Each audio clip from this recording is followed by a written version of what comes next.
15 наурыз қайырымдылық күні мерекесіне орай Қарағанды қаласындағы 3-ші гимназия жүректен жүрекке акциясына белсене қатысты.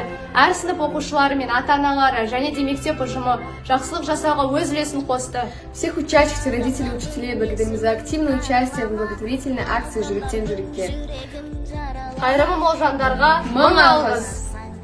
Ғаламға